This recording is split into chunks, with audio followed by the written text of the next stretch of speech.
Uchun bir xillar haromni ichiga botib yotsa ham boshiga sinov tushmaydi, birodarlar. Ishi yurishib keturadi. Siz halolni ketidan quvganingiz sayin ishingiz yurishmaydi. Biringiz ikki bo'lmaydi. Nima uchun? Bu savol beriladi. Bir xil odam bilasiz, qishlog'ingizda yashaydi. Hech haromdan hazar qilmaydi. Ochiqcha fosiq. U namozga ham chiqmaydi. Roza ham tutmaydi. Haromdan o'zini tiymaydi, ammo uning ishi yurishadi. Uning puli ko'p.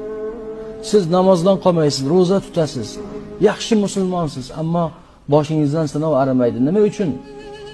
Alloh subhanahu va taolo bandasining o'ziga zorlanib qilgan nido qilishini yaxshi ko'radi.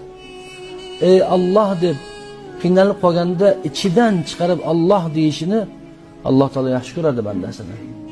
Haligi bandasini esa Alloh deyishini yoqtirmaydi.